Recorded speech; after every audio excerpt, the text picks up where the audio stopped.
Thank you all for being with us, not just panelists, but the audience for this very special edition of the Frontline Club and a webinar where we're going to examine what's been taking place in Kazakhstan, what took place, what's going on now, and what it means for the future.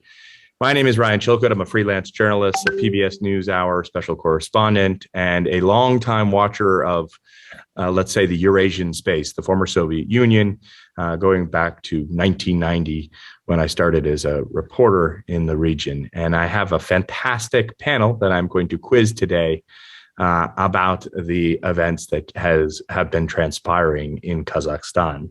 Let me begin by introducing Donna Sanceva. She's a journalist at Radio Free Europe, coming to us today from Prague. Donna, welcome. Hello, everybody. Thank you. Next, may I introduce Jean Cavalier, coming to us from Paris. She's with Reporters Without Borders, and she runs the Eastern Europe and Central Asia desk. Welcome to the program. Thank you. Thank you for being with us. From Kazakhstan, very importantly and very kindly joining us, we have the Ambassador at Large, Ambassador Abubulayev, Altai Abubulayev. Ambassador, thank you so much for joining this program. We are very grateful that you agreed to participate. Thank you for having me. Afzal Amin, thank you for being with us. Afzal is a miner, an explorer in the mining industry, working in Kazakhstan, coming to us today from just outside London in Surrey, England. Afzal, thank you for joining us. Joanna Lillis, shout out to you. Please say hello. Hi, thank you. It's a pleasure to be with the Frontline Club today. Thank you so much for being with us. Joanna is a Kazakhstan-based journalist and the author of Dark Shadows and Inside Secret World of Kazakhstan. If you know anything about Central Asia, you know that Joanna is one of the most prolific correspondents coming from the region. It's a real honor to have you, Joanna. And finally, Donna Sanceva, a journalist at Radio Free Europe. Oh, we're back to where we began. So the very first question I have, speaking with all of you, is what happened? Because it seems to be a bit of an open question to this day. And for the answer to that, maybe if you could limit yourself to 2 minutes and perhaps explore within those 2 minutes a little bit of not just what happened, but why. Joanna, why don't you start? Well, all this began with what appear to have certainly been spontaneous grassroots protests over a large rise in the price of a fuel that many people use to power their cars in Kazakhstan, liquefied petroleum gas. And this started in the oil town of Zhangmazen in western Kazakhstan on the 2nd of January, and it quickly, these protests very quickly gained traction and spread out across the country, reaching Almaty, Nur-Sultan, other places, cities around Kazakhstan. Now, it wasn't long before these protests began to take on political demands, and we heard protesters demanding all kinds of things. Well, we'll talk about the slogan that embodies their demand, which is Chilcot, which means old man out. It refers to Nur-Sultan Nazarbayev, the former president, but it also reflects a desire. Over the years, this slogan has been used to reflect a desire for political change by protesters in Kazakhstan. Now, what happened next is somewhat disputed, but there seems to be absolutely no doubt that these peaceful, spontaneous protests by ordinary citizens with socio and political economic grievances in Kazakhstan were hijacked by violent elements. Now, President Tokayev has described these people variously and confusingly as bandits, as terrorists, using those kind of words. But we saw acts of violence, the most serious ones on the streets of Almaty. We saw looting. We saw clearly orchestrated efforts to seize strategic facilities. We saw the seizure, the occupation of the airport, attacks on the TV tower. We've seen attempts to limit the actions of the emergency services. In other words, to stop firefighters ambulances from reaching people. We saw shooting. We've seen shooting by different forces, including shootings of journalists. We've seen the death of one cameraman. We've seen, we'll probably get onto that later. But there seems to be no doubt that these protests were hijacked by armed elements, by violent elements. And what remains a mystery is who these elements were. Now, President Tokayev brought in troops from Russia and regional states under a regional security pact and gained the upper hand. But he's talking a lot about terrorists, but he's not naming names about who these terrorists are. But he's also talking about a coup d'etat. Now it doesn't. Joanna, let me. But I think what we need to hear from the government here is who is responsible for what has happened. Lots of good points there. Thank you very much for that, Joanna. I want to make sure we get all of the panelists, and we have a lot of ground to cover, including who's responsible for this, which is obviously a key question. But first, before we go to the ambassador, Donna Sanceva, is that how it happened in your view? Yeah, but it's not the end of the story, of course, because the protests were for 10 days and there are a lot of questions which are still unanswered. Yeah, one of them is who are those terrorists who were attacking and making the confusion inside the really civil protesters.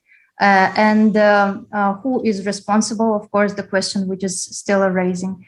And also, we would like to also introduce the idea of the context, which is where this protest appeared. So Zhanozyen is pretty kind of area with a history. In 2011, 16 people were shot dead by police during the protests. So this is the capital.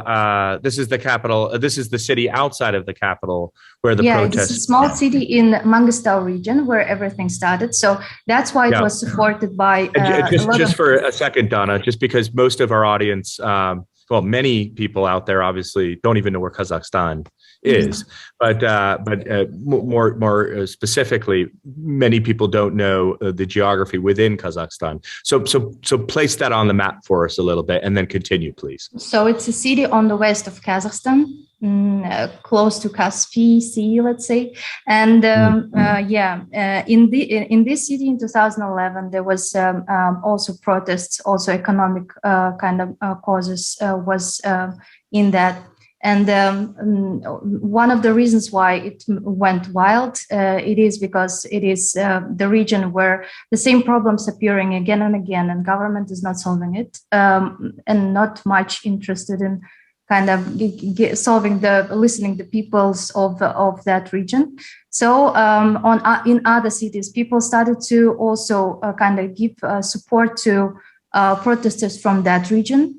In Almaty, and it started on January 2nd, of course, and it spread it in Almaty. In Almaty, it get to the wild stages. I'm not sure if those people who were doing all the damages to the buildings and construction are a part of the protesters, of the civil protesters, but it's just my opinion. And what actually happened is that not only the demands were on the streets, but also a lot of violence, which, of course, lead to the certain circumstances from the side of the government. And I'm not sure if it's,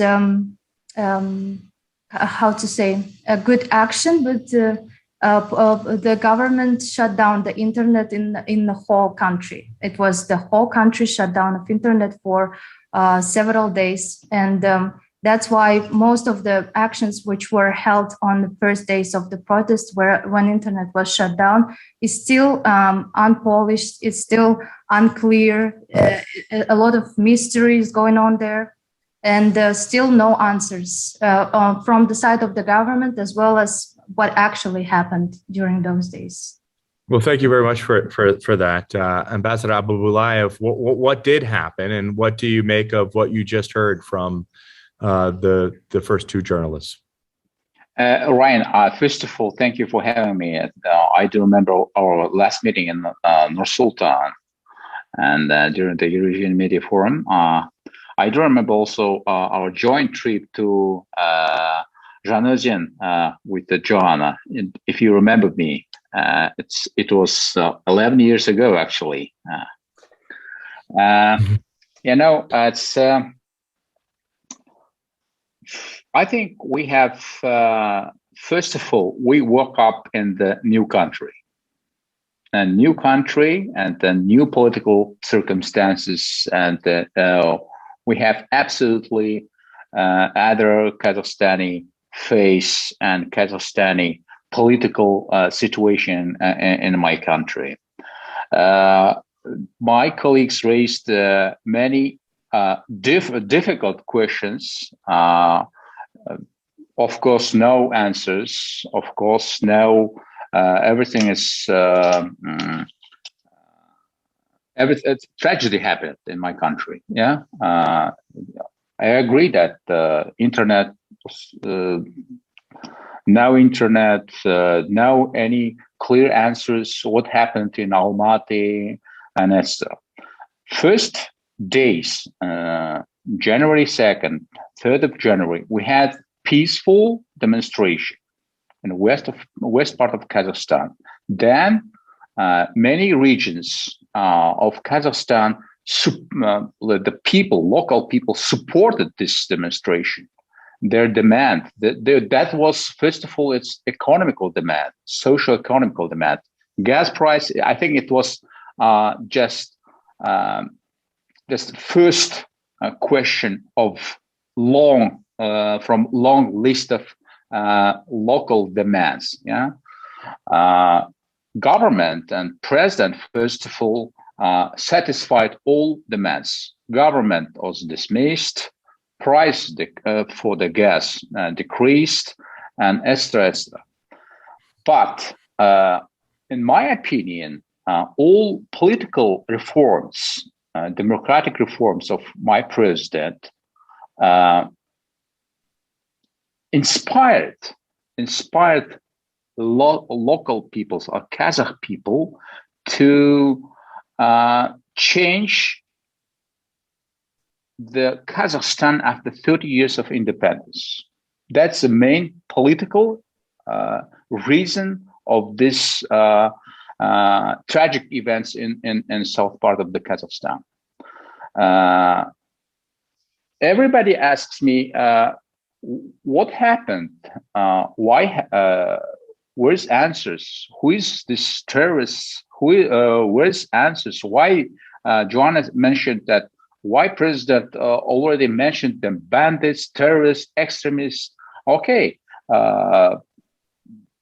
let's see these facts. In 11 regions of Kazakhstan, simultaneously started this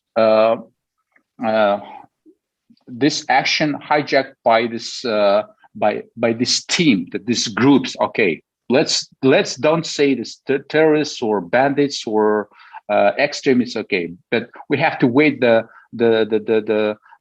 final decision of the court or investigation. Yeah. I agree. We need to wait the results of investigations. Second, from first day, the government of Kazakhstan, the president of the Kazakhstan, daily reported what's going on. President had many appeals to the nations. President informed us what's going on in Almaty and in other cities. Yeah, and that's a main political difference of Kazakhstan. And I think, in my opinion, of course, I'm ambassador. I have to, as politician, to support my president. But honestly speaking, let's have the fair play. My president from first day was open and transparent. And main important thing after this whole tragedy in Kazakhstan he, in his speech in the parliament 2 days ago, he offered and very comprehensive political reform in Kazakhstan. He said, let's build new Kazakhstan, in every sphere, in every field. First of all, we need huge reform for the law enforcement agencies, the security system of Kazakhstan. He said, we had this tragedy and we should do everything that it's not never to avoid and to it's never be the same again. So I think political message from this strategy is to open new page of Kazakhstan. Let's turn off this dark days of Kazakhstan. I think it is some it's tragedy, national tragedy, but it's also opportunity to open the new page for the for Kazakhstan. Thank you very much for that, Ambassador. Jean Kavile, thank you for joining us from Paris, Reporters Without Borders. You're in charge of Eastern Europe and Central Asia. Transparent was the president of Kazakhstan transparent in those first days, and are you satisfied with the ambassador's answer there? I would say rather that we are waiting from the president and from the government to respect the right of the independent journalists to inform their citizens, because at the moment it's not respected, and the president himself described in his speech on last Friday, that he described the journalists as free media as demagogues, and he blamed them for incitement to these protests. That is absolutely not true. The journalists just do their job, and that's all. So the first things from our point of view, because we are monitoring press freedom, the first thing to do is to let the journalists do their job. It's essential information, a free and reliable information is essential to push the democracy in that country, as you've said, Mr. Abibulayev. So the first thing to do to go to this democratic way is to let the press do its job. And I totally share the views of the events from Joanna and Dana, and to speak about press freedom in particular, we've seen censorship from the state. First, with the blockage of two websites, two independent news sites, Orda and Kastag News Agency, and then the total national shutdown. Not a long time after that, and we've seen arrests and violence from the police, from the authorities, but also from some violent groups that Joanna said, and so we've seen this escalation of violence, and that's why we also asked the state to guarantee the safety of journalists, because the Kazakhstan has to respect its international commitments, and to guarantee the safety of journalists in the streets. Thank you very much, Afzal. I want to get Sorry, I interrupted you there. Yeah, no, I've just wanted to underline also the fact that unfortunately, an Almaty TV employee has been shot, fatally shot in a car. He was driving a car, so yeah, I think we must remember that. Mm-hmm. Afzal Amin, we have 4 journalists as part of this conversation, 1 ambassador and 1 businessman, right? So please do give us your perspective. Well, first of all, assalamu alaikum, dobro večer, and good evening.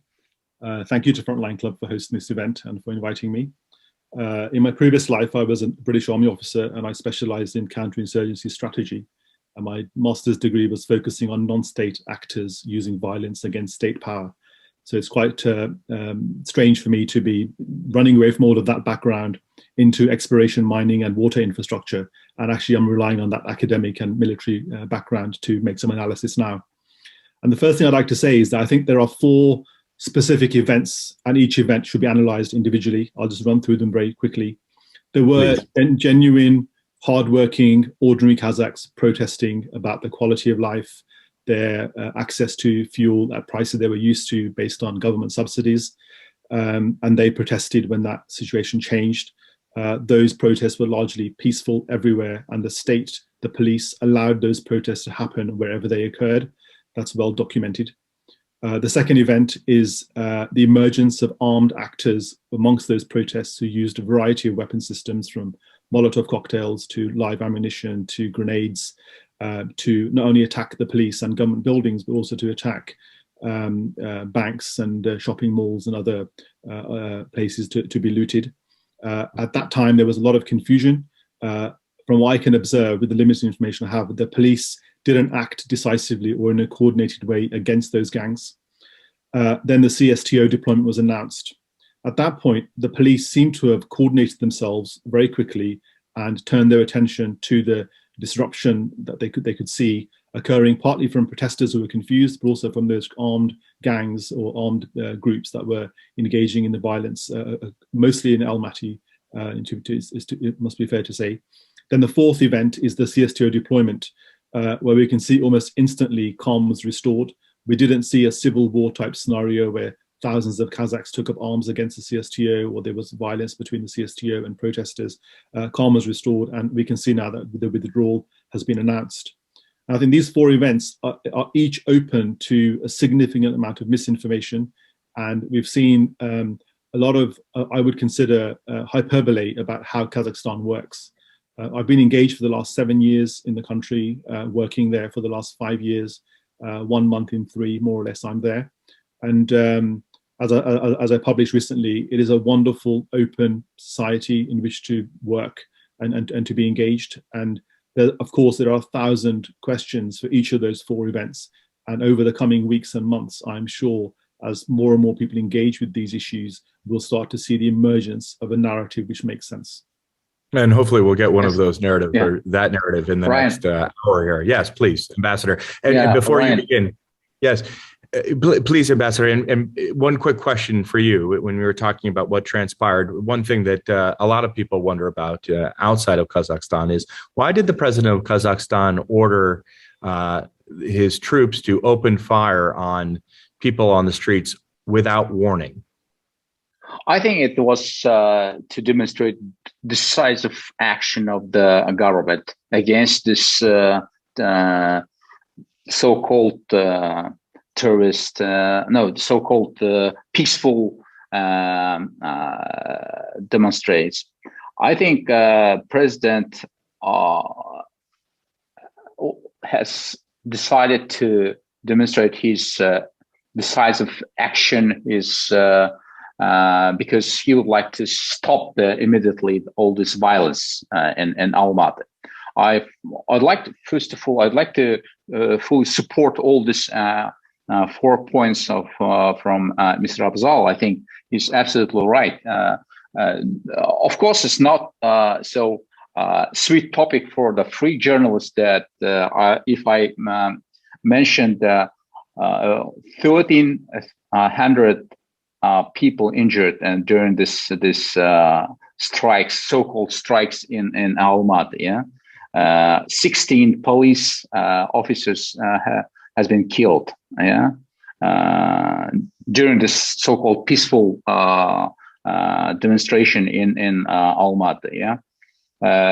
So the operation in Almaty was one of the darkness, let's say, history in modern days of Kazakhstan. We have to wait the all results of the investigation. We have comprehensive investigation now. Let's wait. Don't judge now. We can't deliver you magically all facts, all information. It's impossible. Ryan, if I can jump in as a former soldier about shoot to kill orders very, very quickly. The British Army have exactly the same rules. Yeah, absolutely. In order to prevent loss of life or the fear of loss of life, whether it's civilians or armed forces or other people, we're authorized without any further orders to use lethal violence. That's a standard military order everywhere in the world where you have a competent state that's handling. Within your own borders? Yeah, of course. I mean, well, as we saw when we've had terrorist attacks in the UK, the police are authorized to shoot to kill. There's no shooting to maim or shooting to warn. Shots are fired at the torso repeatedly until the person is what's called euphemistically neutralized, i.e. killed, or at least stopped from harming others further. And I think it was in that vein that the president issued that order. And we must look also at the effect of that order. Let's say that if the president didn't intend, as he's been accused, that killed civilians without warning. Let's say he said it. I don't think he did, but let's say he did. The effect of it was to clear the streets, and people then weren't killed. So I think that's a very important distinction to make. His order wasn't to the military, go out and kill people. It's a very important thing to make. Well, thank you for that. First priority for the president as a head of the state to save the people and to save the security and national unity of the Kazakhstan, national sovereignty and independence of the Kazakhstan. Yeah, of course, it's a terror attack. You don't like, it's terror attack against Kazakhstan. You need to accept it. Okay, of course, we have to wait for the investigation, but it's terror attack, like 11 September, 9/11 in US. All right, thank you very much for that, Ambassador, and thank you. Just 1 second, Sean. I should have said this at the very beginning, but for our audience, thank you again very much for joining. And you should absolutely send any questions you have. We are going to take those questions and put them to our panelists over the remaining hour of our conversation. I want to come real quickly back to you, Joanna, because you mentioned when you get your thoughts about what you've heard, very perhaps briefly, but also for you to pick up on one thing you mentioned, that the protests seem to be at least one point about dissatisfaction with the former president of Kazakhstan, President Nazarbayev. You were saying that protesters on the street referred to said, "Old man, get out."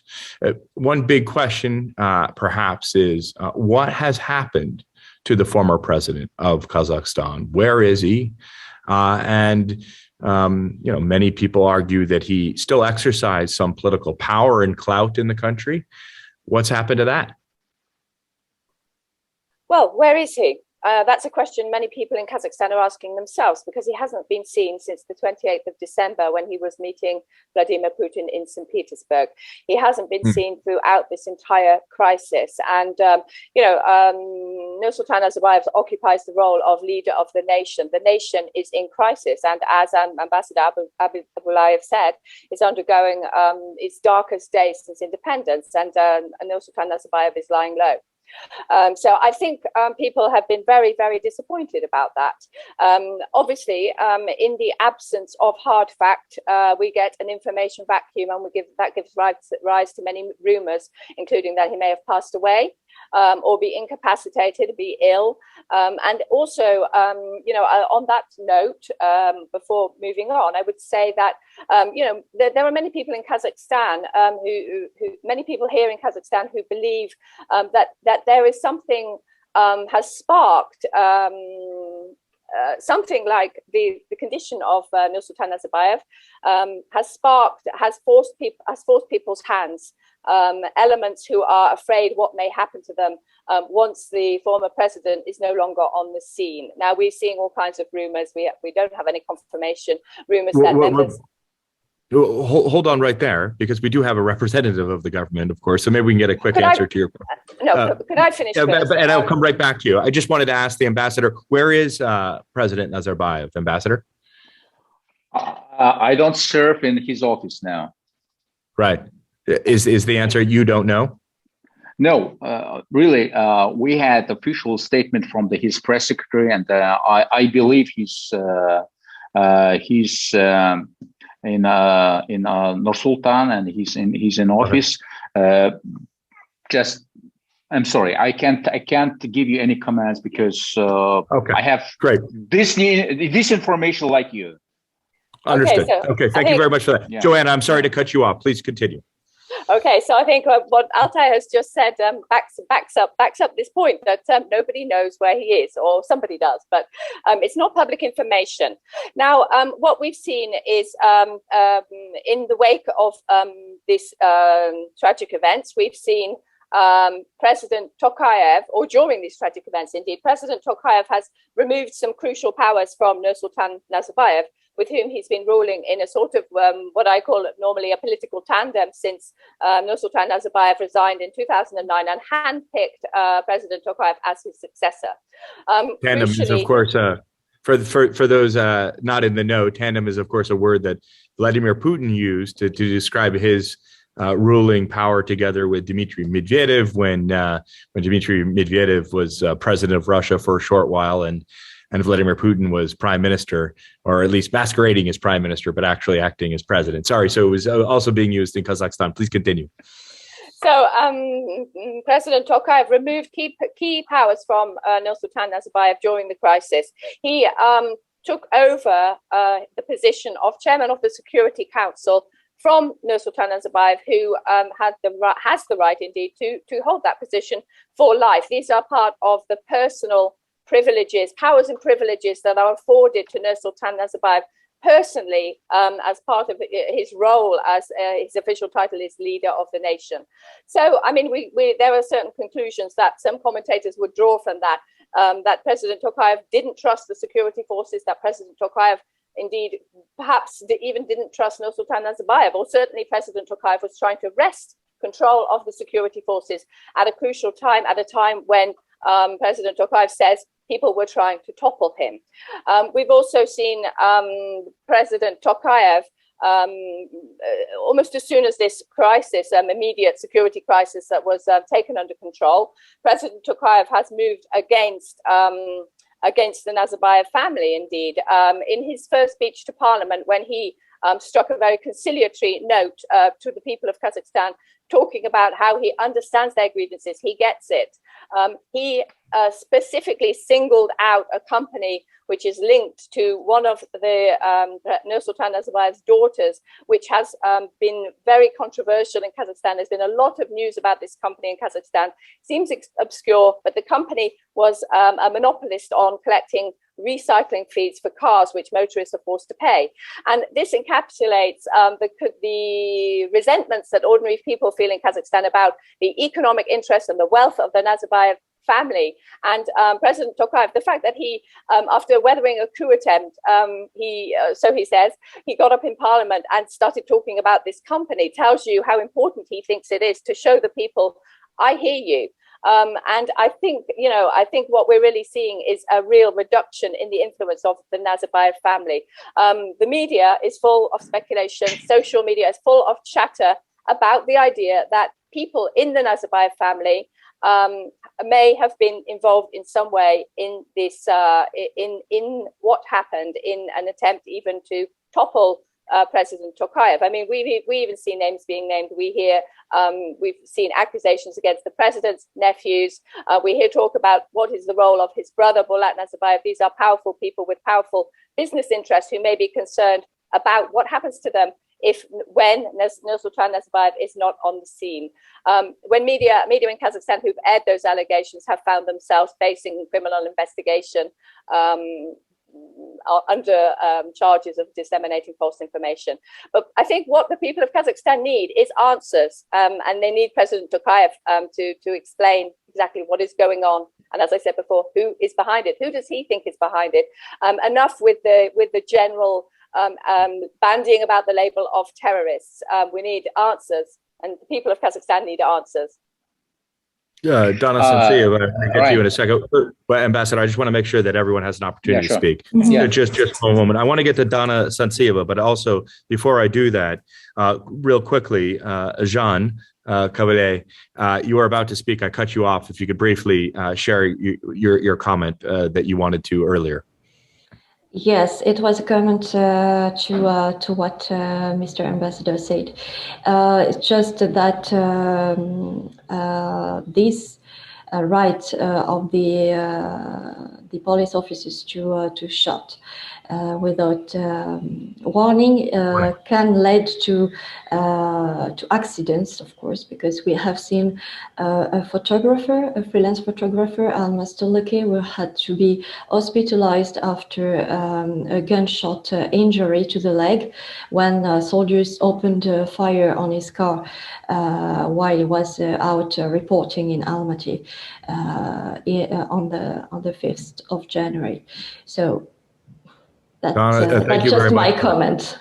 Yeah, Donna Sanceva, I want to thank you very much for that. Donna Sanceva, I want to pick up with you and maybe move it on a little bit from the Nazarbayev family, which is, of course, a very important and interesting. Add to Nazarbayev's family? Yes, and also perhaps you could maybe talk a little bit about keeping this conversation in Kazakhstan before we go a little bit to the geopolitics, because we're getting lots of questions, including some that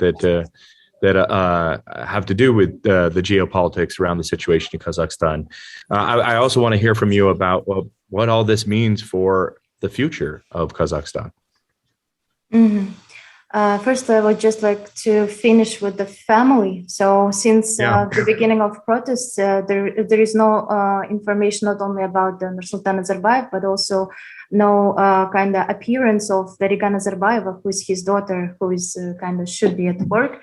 And she was absent because of COVID, as they explained. And also Aliya Nazarbayeva, his daughter, who was accused, not accused, but her company, recycled company. And she today made a post saying condolences to her followers. At the same time, then after a few hours, she deleted not only the post, but all her social media, Instagram. So still no questions related to where is Nursultan Nazarbayev and where are the members. But for example, Aliya's post by local investigators, it was found that she was posting from United Arab Emirates. And Kyrgyz media, Kyrgyzstani media is also saying that Bolat Nazarbayev, the brother of Nazarbayev, who was also accused in many interesting stories, let's say, he was kind of moving the borders of Kyrgyzstan and Kazakhstan on 6th of January and fly away to Dubai. So we don't know. But, with the suggestion being that they were. The suggestion being that the Nazarbayevs may have been forced into exile. There are some rumors that the family is already out of the country, but we cannot say that's for sure. So Donna, where does this put the people of Kazakhstan? What does this mean for the future of Kazakhstan? And we'll come to you right after this, Ambassador, I promise. Yeah. Personally, what I see on social media in Kazakhstan, that people are raising hopes for the kind of movements that the current president is doing. But at the same time, there are, as we said, a lot of unanswered questions. Still people are missing. Still people are, there is no certain amount of how many people are dead after all these demonstration days. and how many of people are kind of imprisoned, of activists detained. They are still under some circumstances and having troubles with police. Related to the future of Kazakhstan, even if people are seeing hopes, but still a lot of people nowadays are detained. A lot of questions are unanswered, and this is still the moving organism. And any new news appearing on from the side of government, any actions are very much observed by the audience, let's say. Because of the shutdown of internet, I think government brought even more attention of citizens to the current problem. And a lot of people now, even those who were not interested in politics, now monitoring or the actions of government as well as the situation. Ambassador, if I could, I wanted to give you your opportunity to speak, and I also wanted to thank you. First of all, just 1 second, Ambassador. Because we have a question from the audience, so I want to let you react to what you've heard so far and say what you wanted to say. But also, just because we've been getting some great questions from the audience. One says, "I wonder if Putin is playing at puppet master behind the scenes here. We know he fears creeping Western influence." So. I guess another way of asking that question is, the Russian-led security force that came in to Kazakhstan and stabilized the situation, you could argue also bailed out the current president of Kazakhstan. So are the Russians effectively de facto now, as having saved the Kazakh government, the Kazakh president, the masters of Kazakhstan? First of all, we have, like NATO, we have this organization, and we have Article 51 of the UN Charter, and every country has right to use any resources to protect and to save on sovereignty. It's our national right. Yeah, we use this right to call foreign military forces to support and during this darkness days for the Kazakhstan. It's our national right, and I hope you can respect our national decision. And second, I'd like to emphasize that my president has demonstrated that he's really crisis manager, effective crisis manager during this crisis. I would like to also call everyone to stop to discuss any rumors with families of Nazarbayev, with daughter, and etc. I think it's more useful to discuss the future and the lessons for the Kazakhstan from this tragedy. President declared his clear, absolutely new vision and new political and economical reforms for the Kazakhstan for the near future. I think it's more important to discuss what we can expect from the new government, what we have to do with this government, how this strategy united all nation, and what's the impact for the from this strategy for this part of the world, and the relationship with the West and other countries. Actually, Russian has very important national, how can I say, words. Yeah, друг познается в беде. Ryan, you know what this means? English, yes. You know your friends when you're in trouble. Absolutely. Yeah. You learn who your friends are when you're in trouble. Absolutely. And during the strategy, after the strategy, before the strategy, we can also convince that the Russian-Kazakh relationship, military, political, economical relationship, and partnership, strategic partnership, is also tested during this crisis. I've been not shocked, I've been a little bit surprised that when Brussels and Washington, D.C. and other European capitals called the government of Kazakhstan, don't use military action against the peaceful strikes. What kind of peaceful strikes you're talking about? Who used and kills the civilians in Almaty and police? They are the peaceful strikers with guns? Come on, what are you talking about? Good points, Ambassador. Let me put, let's move that forward and let me put this question out to Afzal Amin. You can't get away from geopolitics in Kazakhstan, as you know. Kazakhstan produces somewhere around 2 million barrels of oil a day, at least last time I was looking, which is a good 2% of the world's oil supply. It produces an extraordinary amount of the world's plutonium. I think it's about 40%. It's Russia, as he was just mentioning, is a neighbor with a border that I think stretches more than 3,000 miles with Kazakhstan. 7,000 kilometers. 7,000. Yeah. And don't forget about the Bitcoin.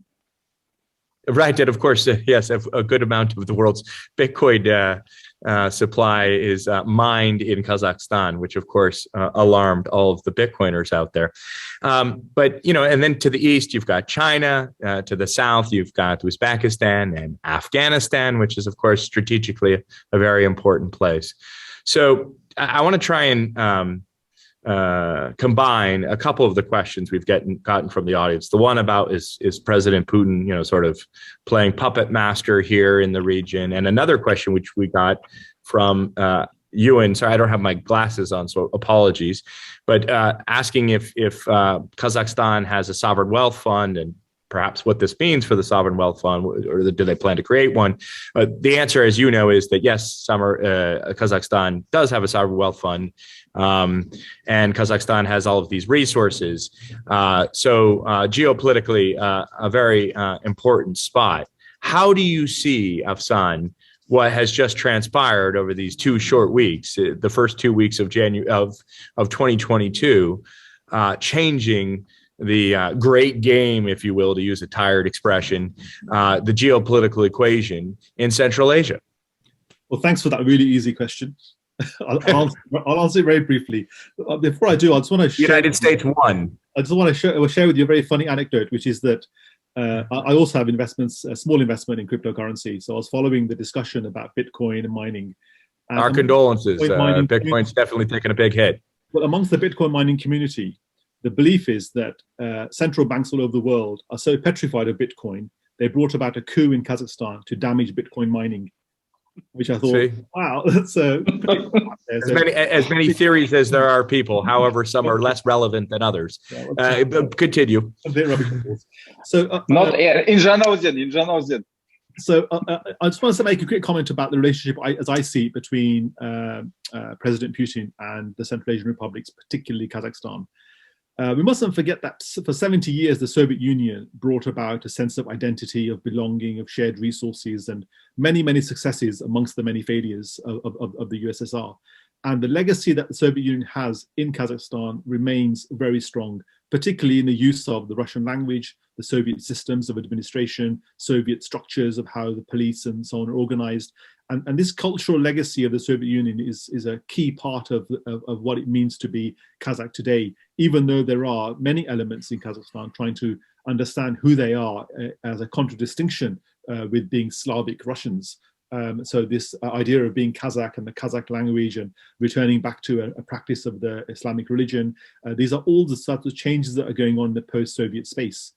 Now, that doesn't mean that at the political level, those changes are drawing Kazakhstan away from Russia. They are in the same customs union, there's no taxation between two countries and so on, free movement of labor. Anyone born in Kazakhstan before the Soviet Union collapsed is entitled to a Russian passport. So many Kazakhs have Russian passports too. So there are many issues like this which bind Russia and Kazakhstan together in the same way that the UK is bound with Germany and with Italy for a whole variety of historical reasons going back 1,000 years. So we mustn't be too surprised that President Putin has an interest in a stable, successful Kazakhstan. One of the questions asked was this a coup? It definitely was not a coup. It may have been, it may have elements of a coup attempt, because in Almaty, as I understand from first-hand witness accounts who live in the Koktsobe area, the TV station was attacked repeatedly. They did try and take over the TV antenna. The airport air traffic control tower was attacked to try and deny use of the airport, and the water supply system was attacked. So these are elements of a coup, but if that's all it was in Almaty, then it certainly wasn't a coup for the country. I don't think Kazakhstan could ever have a coordinated coup because the geography doesn't lend itself to that. It's the 9th largest country in the world with only 18 million people. At best, you would have localized coups in cities or towns, and then the arrangement of a federal power structure between those powerhouses. But a national coup would have to have been mounted in Nur Sultan and not in Almaty, even though Almaty is the economic powerhouse. And there are many, many theories of what happened in Almaty, and it's just simply too early to give a decisive answer of what happened. The geopolitical points that are probably most important is that the two big neighbors, Russia and China, both want to see a stable, prosperous, functioning Kazakhstan. The Chinese need Kazakhstan for the Belt and Road Initiative to move their goods to markets the world over. And the Russians need Kazakhstan to be safe and sound, to not have a problem on that very lengthy border and instability that would ensue. So I don't think it was in any geopolitical interest for anybody to see this happen in Kazakhstan. And from my own association with the British Embassy, for example, and other embassies, nobody saw this coming. So in the elements of of surprise, if it was a coup, they did a blinding job. We've been fact-checked. Just 1 second, Ambassador.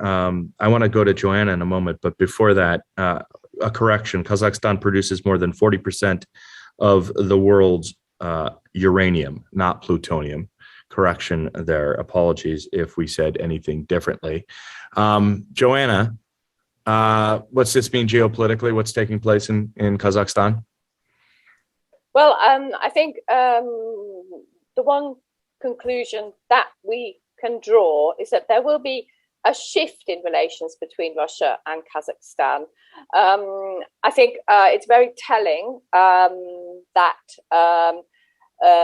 the Russian authorities have already come out and criticized one of Tokayev's appointments as minister on the grounds that they believe that appointment to be anti-Russian.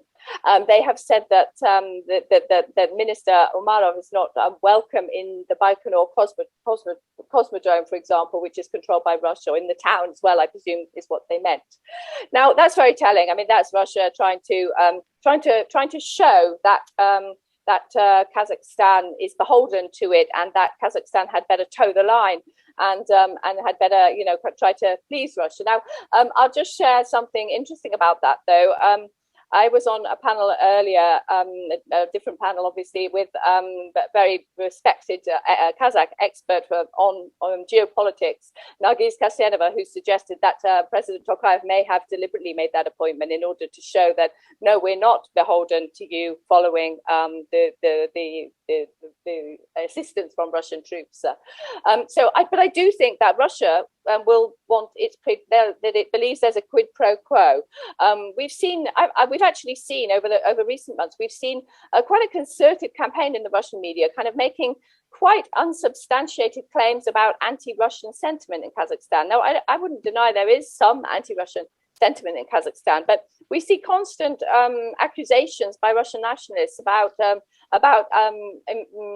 attempts to limit the use of Russian in Kazakhstan, which are simply not true. No one is trying to limit the use of Russian, but there are nationalists who deliberately or not, maybe they really believe it, or maybe it's part of a campaign against Kazakhstan. But it is interesting that there has been this campaign. We see a lot of concerns in Russia about Kazakhstan moving to the Cyrillic alphabet gradually Kazakhstan moving from the Cyrillic alphabet for Kazakh language only, not Russian, of course. We've seen concerns about that. And of course, I think that Russia believes there's a quid pro quo.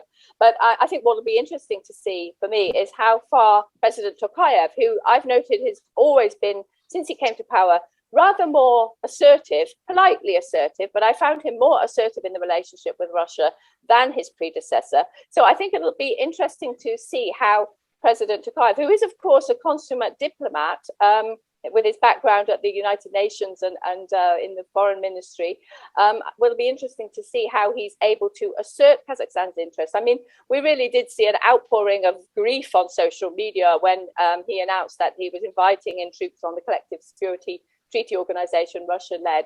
We saw a lot of grief and angst among Kazakhs talking on social media about how that's the end of Kazakhstan's sovereignty and so on. So let's hope that he can assert it and he can manage that relationship with Russia going forward, because it is going to be challenging, let's face it. Joanna, Ryan may have some comments? Ryan? No, Ryan. I think Ryan's disappeared, so I guess go ahead. Yeah. Joanna, thank you for your comments. I think, we have tradition definition. Yeah, we can't choose our neighbors.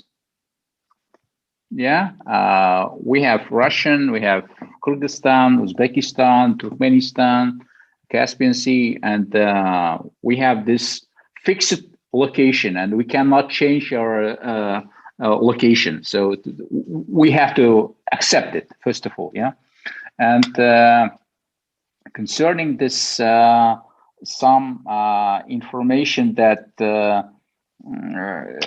internet, I would like to give you some clear answer concerning the internet. If gangsters are walking around your house and your street, you have to turn off a light in your house to be safe. Yeah, internet was shutdown of internet in Kazakhstan doesn't direct it to a limit of freedom of speech or something like that.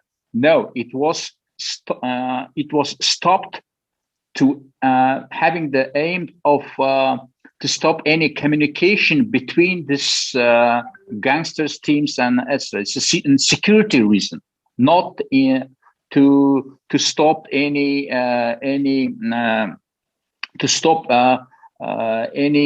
let's say democracy or freedom of speech and something like that. I think it's absolutely unacceptable definition or something like that. What about previous blockages? Which one? Which one? Previously, the let's say oppositioner Mukhtar Ablazov was announcing a lot of protests, and during those protests where people were going out, internet was also shut down. And is it also the hands of the government? And is it also for what is the reason before that? I don't want to talk today about this person. Okay. And I think government has right to shut down the internet if it's for the security reason. My president is democratic oriented president. He's absolutely open mind. He's feeling his nation. His support. We actually. The Kazakhstan is totally changed. The Kazakhstan in December and Kazakhstan in mid of January is two Kazakhstans, two different country and two different nation. Yeah, and we feel strong support for the President Tokayev in our nation. We need to accept it. You like or you don't like, I don't know. Yeah, because I'm feeling his decisive reforms. I'm feeling his good willing to change this country. I'm feeling his new suggestions and ideas, initiative, how to build a new Kazakhstan. I call and urge to support him, not to criticize. Apologies, I return. I don't know what it is about the internet and geopolitics, but my internet connection dropped out for whatever reason. All I can say is I'm delighted that the conversation continued without me, and hopefully that's a sign that a lively discussion has begun when the moderator isn't even needed. So thank you very much for that. Let me go back a little bit to the future of Kazakhstan for a moment. And Joanna, if I could put this to you, I know you cover the business side of things as well. I mentioned Kazakhstan produces close to 2 million barrels of oil a day. It's there's a lot of mines there. It's a resource-rich country. It was the darling of investors in Central Asia for a number of years, of foreign investors. I think that maybe some of that foreign investment certainly cooled recently, but it was ahead of the other countries in the region. What's going to happen now? What is the world still going to be interested and prepared to invest in Kazakhstan? Well, I mean, I think this is going to be a challenging time for Kazakhstan when it tries to attract investors. It already was a challenging time for Kazakhstan as it tries to attract investors. I mean, there are several factors that we could single out for that. I mean, one of the chief factors, I would say, is that it didn't used to have any competition in the region when it comes to attracting investors. So I'm talking about the Central Asian region. Of course, within the former Soviet region, a bit more competition. But Kazakhstan used to be the standout. It used to be a no-brainer. If you're going to invest in Central Asia, you're going to invest in Kazakhstan. But of course, these days, Uzbekistan is also an attractive emerging market investment destination. And Kazakhstan has to compete with Uzbekistan. Now, facing down a bout of instability that we've seen in Kazakhstan, which has always promoted itself as a haven of stability in a volatile region and made that a kind of really a key point to attract investors, that obviously makes for challenging times ahead.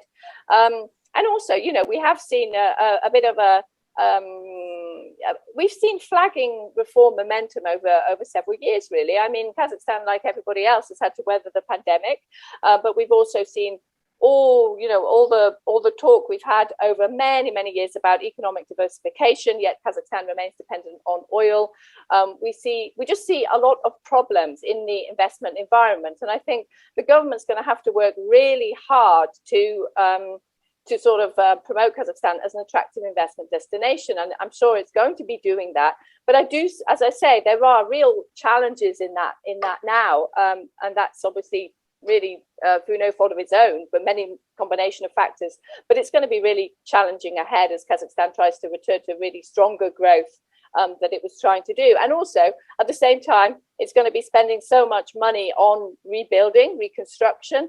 We've seen, well, President Tokayev has put a figure of 2 to 3 billion. That's obviously a ballpark figure, an early days. And as my understanding was, that is simply for the damage that's been caused to buildings and infrastructure. The Chamber of Entrepreneurs, Atamakhen, said just the other day that $2 billion was lost in business in Almaty over those days.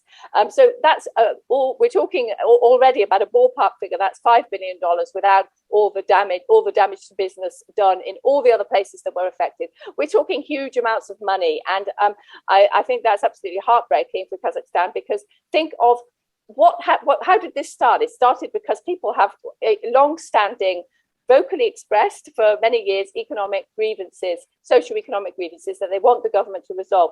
Think what could have been done with that money to help resolve those grievances, and now it's all got to be done. It's got to be spent simply to get back to where Kazakhstan started. So it's an absolute tragedy for Kazakhstan, and it's going to be really hard work for the government going ahead. Afzal, I want to read. John, absolutely go ahead, agree with. but please briefly. John, absolutely agree with you. Except Uzbekistan, we don't need. I can give you confidential information, state secret. But we love that. We don't need to compete with Uzbekistan. That's the main secret. We have mutual beneficial cooperation. It's important thing. Uzbekistan is one of the biggest, our very important, our partner in this part of the world. And second, all reserves that the Kazakhstan estimated for $15 trillion. $15 trillion. We involved already 370 billion foreign direct investment. Of course, it's a huge challenge. I think it's also a huge opportunity for we have new economical policy of the government. It's huge opportunity to intensify, to involve in more investment. I think the president estimated, or government estimated, for $2 or $3 billion, maybe $5 billion. No one knows. We can see, but it's also investment for the economy of Kazakhstan. I think it's a new opportunity to intensify all reforms. Okay, 1 second, Ambassador. Thank you for that. Audience, thank you so much for joining us, and please do keep the questions coming. And to that, Afzal, let me put one comment we just got from Matthew Pye in the audience. He says, experience teaches, Tokayev, forgive me for my lack of knowledge of how to correctly pronounce famous people's names, wrote, experience teaches that the most dangerous time for a bad government is usually when it begins to reform. Is this true now for Kazakhstan? So I guess what they're getting at there is that the government of Kazakhstan was in a way, carrying out reforms, namely price liberalization by raising the price of fuel. That was the initial spark that created this fire, you could argue, in Kazakhstan. What do you make of that comment? I think the premise of it is gravely mistaken. Kazakhstan has been a very successful country for the last 30 years since independence from the Soviet Union. It is the standout country for success in the Central Asian republics. It has a very, very strong, reliable economy. I don't think it's got any issues that Tokayev would have faced amongst the European feuding states that he would have been commenting on. It's a very different scenario. On the issue of what investments look like, I think that's probably a pertinent one for me to address, because I'm currently involved in trying to move more capital and people and resources into Kazakhstan for a range of infrastructure and exploration mining ventures. And 7 years ago, it was very, very tough when you was talking to we were talking about Afghanistan, about Kazakhstan, and trying to get them to look at opportunities there. But I think now as a government over the last years has done a lot of work on very good PR, particularly in the business investment community. People are much more informed about what Kazakhstan is and what the opportunities there are.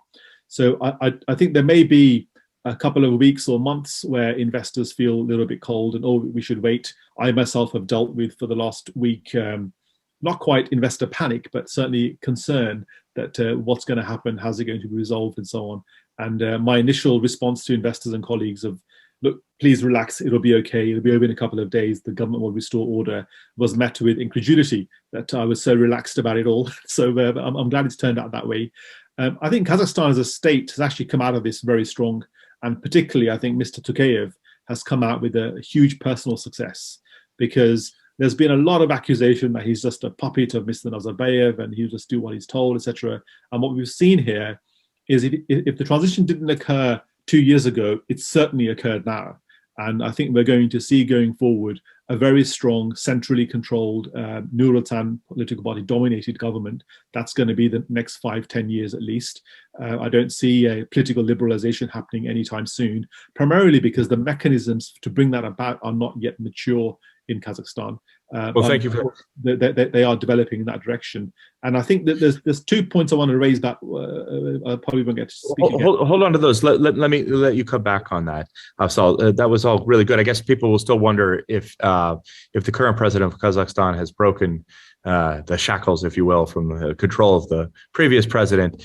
There will be some people out there who are wondering if he's just replaced them with the shackles of the Kremlin. But we already discussed that, so we won't return to that. Donna, I want to go back to the economic aspect of this. We've been talking about investment, foreign investment.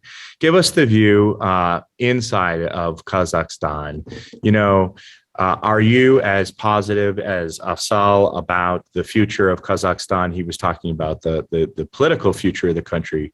What about your economic aspirations? So I'm a journalist, but what I know from economical theory that it is very profitable for investments also to go into the dictatorship countries because it is stable. And probably if it's gonna be like dictatorship as well, it's gonna be stable environment for the investments in the future. And I cannot say that the shakings of the economical situation will somehow positively affect the draw of like the flow of money to Kazakhstan. But let's see how it goes, because yeah, maybe I'm not economical expert in this, so I can say only this. If I can just comment on that very quickly, Dana, that I think Ryan has dropped out again. In general economic theory, the opposite is true. In liberal economies and liberal systems, there's much more profit to be made because people are able to compete more effectively. And a country like Kazakhstan, as it starts to liberalize, or the economy is, I think, very liberalized, certainly from an investment perspective. But as the political aspects start to liberalize also, I think we will see an increase in FDI into the country. So that will then increase the competition between, for example, in my sector, in exploration mining. The more exploration mining companies come to Kazakhstan, the cheaper the per unit cost will be for things like drilling and research. And that will then result in far more economic returns for the country with the vast mineral resources that it has. If the country has a reputation of being a place where only a few people can do business, that then deters particularly juniors from coming in and limits competition. We actually want to see the opposite. I would like just to add that if the main family, let's say it this way, is who is controlling most of the monopoly businesses in the country, is actually gonna disappear from the power by certain circumstances, it for sure will change the economical situation in the country. This is just my additional thought. The other thing I think we should also mention is President Tokayev's in his address to Parliament and the kind of reforms that he was talking about. One of them I think was interesting, and I think it encapsulates the tensions between the government's sense that it needs to continue reforms and it needs to continue to attract investors and make Kazakhstan business friendly. The tensions between that and the people's aspirations for, well, the people's concerns about when market reforms affect their pockets, and they, some people really struggling. Many people are really struggling, and this is, in fact, of course, how this all began with fuel price rises and end to subsidies. The government saying we need to do this to make this sector attractive to investors, to make it competitive, and the people saying, well, we need those subsidies. We need those subsidies because we can't afford to live otherwise. And of course, the government ended up caving in, although the matter snowballed anyway. President Tokayev in Parliament said he was setting up a new fund, People's Fund. I think what's interesting again, and this is not a business-friendly move, obviously, he said he basically said that businesses should, I guess is the word, I'm not sure what the word is, should contribute to this fund. So businesses are going to be pressured to contribute to a fund that President Tokayev says will be independently managed, not by the government, and that will be used to resolve some of these festering economic grievances in Kazakhstan. But as I say, what I believe is that could really encapsulate these tensions. The people, sometimes market reforms are really hard for people to weather, and the government has had to backtrack on these subsidies. So it's always got to tread this line between trying to attract investment, please investors, and trying to ensure that people can live worthy lives. So another challenge for Tokayev, I think. I wonder if I could just interject. First of all, I would just introduce myself. I'm Sue Phillips, and I'm on the editorial board of the Frontline Club. And I'm just doing this because we've just lost Ryan, and he's having difficulty getting back in. And as much as he did comment last time that you're doing terribly well without a moderator, I've been asked just to come in for a little bit until he does come back. And perhaps maybe we could just move on a little bit to the future and also think about journalists. We are the Frontline Club, and I think we maybe need to bring this back round to journalists a little bit. President Tokayev gave in his speech, I think it was yesterday, he was stating that the government wants to address the economic inequality, reduce poverty, support businesses, etc. I'm sure you've all seen this. And I wondered what the future holds for independent journalists in Kazakhstan. Perhaps we can go to, perhaps we can start with Jeanne on this one. Yeah, thank you very much, Sue. Yeah, indeed, I have to remind that, of course, a free press freedom of the press is very important because it's the freedom that allows us to check that all other freedoms are respected. And I have a question indeed to Mr. Abibullayev. So even if freedom of the press and freedom of expression is not a priority, as I've understood, No. don't you think it's a waste of time to arrest and to question journalists? Because no, currently we have at least 3 journalists that who were condemned to 10 to 15 days of prison just to have cover demonstrations or making a comment about Tokayev. So especially in these circumstances where President Tokayev told that there were 20,000 terrorists in Almaty and so on, I wondered if the police has not other things to do than to question journalists and to arrest journalists. Here. Thank you. Yeah. Ambassador, could you answer that for us? Yeah, sure, absolutely. I totally disagree with you because I didn't say that the freedom of speech and journalism and mass media is not priority for the government. I think it's one of the most important priorities for the government, and especially for the president of Kazakhstan.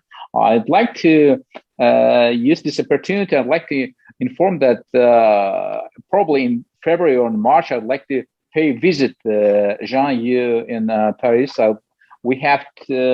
We prepared some very interesting and comprehensive governmental, let's say, a vision how to improve the and support the mass media in Kazakhstan. And I think you'll be nicely shocked and surprised how we have very important and strong vision to support of the Kazakh and international mass media in Kazakhstan. Once again, we have war against terror, yeah, like 9/11. Don't forget about like 9/11 in the US. It's the same in Kazakhstan in January, in beginning of January in Almaty. It's the same, equally same, even worse. Yeah, and during the war, probably sometimes some mass media could feel some pressure or some limitation or something like that. I agree. I know about it. Most important thing that the president every daily observed this mass media, observed the social network, observed this Facebook, and then personally, and he's informed, daily informed, all this so-called unusual relationship between government and some law enforcement agencies and some mass media. It's unacceptable. Some tortures were pressure and etc. I absolutely agree with you. Once again, we have bright future, and we have bright future of Kazakhstan. I think it's a huge tragedy in Kazakhstan could open new economical policy for the government. It's a basis. It's a fundamental day how we can establish, how we can improve absolutely new economic policy for Kazakhstan. Actually, concerning what's the future of Kazakhstan, I think we need to improve, first of all, export of every production from Kazakhstan made in Kazakhstan, not run material, yeah, because the 90% of export of Kazakhstan is coal, oil, gas, uranium, and etc. We don't need it. I think it's the future of the Kazakh economy's export of made in Kazakhstan. Could journalists be allowed to reply, please, So can we keep on the topic of media freedom? Yeah, I was just going to say, I was in fact going to come straight to you, Joanna, and Thank perhaps you could, I'd like your thoughts on my question about the future of independent journalism, but also the comments by the ambassador, if you could address both, would be great. Right. Okay. Well, okay. So Altai has just said that at times of crisis, you know, there may be some journalists may experience problems. Certainly, we understand that. But I would also like to point out, first of all, that the government has a duty and that it accepts a commitment to ensure that journalists can do their job, and that is not being assured right now. Secondly, you said in times of crisis, journalists may experience certain problems of restrictions, limitations. You know, the fact is that journalists in Kazakhstan on a daily basis experience problems and limitations and pressure and repression and intimidation. And that is, you know, that goes without this crisis. That is a real problem for, I'm not talking about international journalists here, I'm talking about journalists from Kazakhstan, Kazakh journalists. Now, during this crisis, my inbox is absolutely chock-a-block with reports of, you know, arrests of journalists, of journalists being injured, and of course the tragedy of the death of a journalist. But I think the treatment of journalists by at the hands of security forces is extremely alarming, but also by the courts. Now, as Jean mentioned, haven't the police got better things to do than be rounding up journalists who are covering protests and putting them in jail? Because that's completely unacceptable. Conflating journalists covering protests with journalists taking part in protests is completely wrong. And I think that, you know, we're really seeing a really unprecedented amount of pressure in a country that always applies pressure on independent journalists, and extremely alarming. I myself was watching President Tokayev's speech on Saturday, in which he was made extremely hostile remarks to journalists that sounded as if they were coming out of the mouth of Vladimir Putin rather than Kassym-Jomart Tokayev, a consummate diplomat who wanted to create a listening state. They were extremely hostile, demagogues, and also kind of blaming journalists as well as civil society, appearing to blame journalists and civil society for some of the terrible violence. I mean, that is a dangerous path to go down, and I do hope he'll row back on that. But I think when, Sue, you asked where's Kazakhstan going in terms of independent press, I think these are very, very rocky, dangerous times. The future is uncertain, and it all depends, I think, on President Tokayev maybe thinking again about that kind of hostility towards the media and accepting that the media is there to bring accountability. And in fact, it's beneficial to him to have a free media if his intentions are, if he's well intentioned in what he's talking about reforms and about doing things for the people of Kazakhstan. And also, if he's embattled by nefarious third forces trying to overthrow him, a free media is also in his favor. Great, thank you, Joanna. I think, yes. Joanna. Could you just hold on one second, because I know that Ryan is back, very importantly. Yeah. So I'm going to pull back and hand back over to Ryan for the last sort of 5 or 10 minutes that we have left of this panel. Over to you, Ryan. Thank you so much, Sue, for stepping in. And I'm so sorry for my internet connection. And I'm so happy that everyone can have this conversation without me. And I'm so hopeful that means that in the future, the government will cooperate with journalists, or actually, that's not really how the relationship should work, but government should tolerate journalists so that they can do their work. So that's just fantastic to hear this conversation continuing.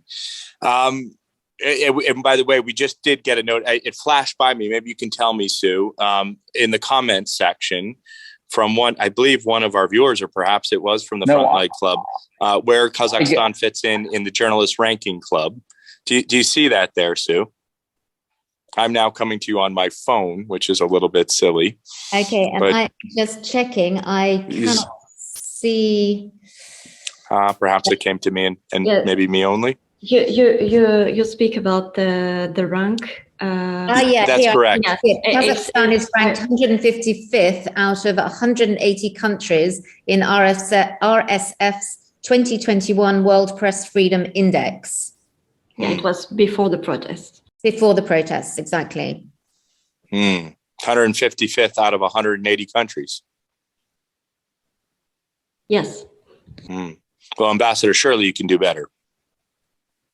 Ryan, I think first of all, if you have problem with the internet, come to Kazakhstan. We have no shutdown of That's the internet. a bad joke. Really, we know, and I would like to emphasize, I know Mr. President personally, and I know his respect for the freedom of the speech and mass media. Because if you remember, if you studied his biography, he first dreaming when he studied at school, he want to be a journalist. Yeah, he's the journalism for him, for the president is something very symbolic and very important. You have to remember it first. It's crucial, and second, very important difference during the Tokayev's presidency. No one captured among the journalists in Kazakhstan who criticized Mr. Tokayev. You need to accept it. It's a huge differences because he tolerates democratic discussions. And third important thing.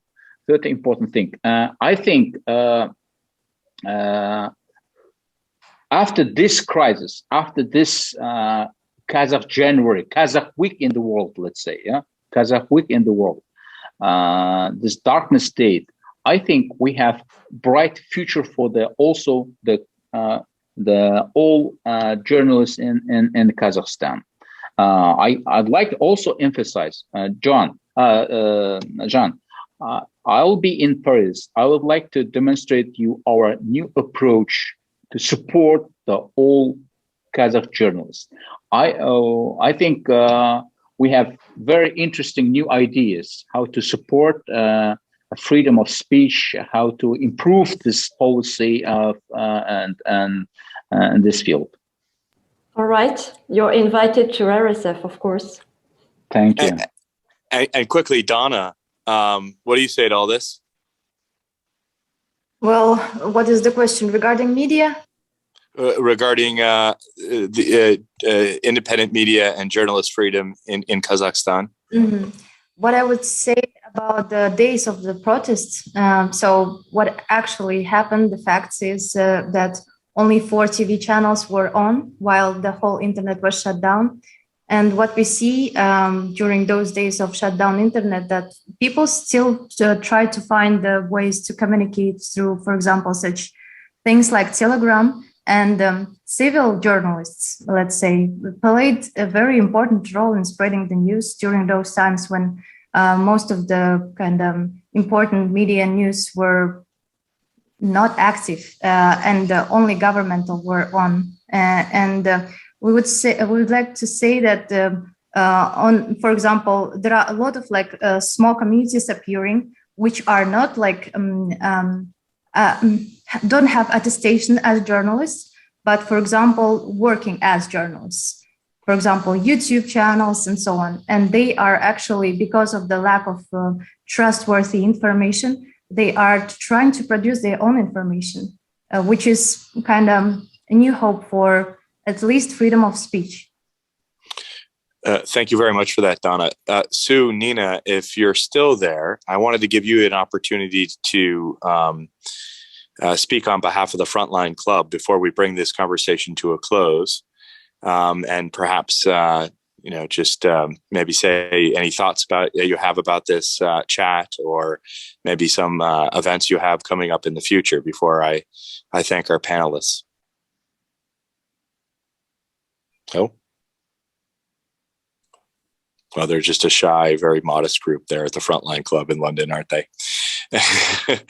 Perhaps they will join in a moment. But look, this has been a real pleasure. And more importantly, I hope it's been helpful.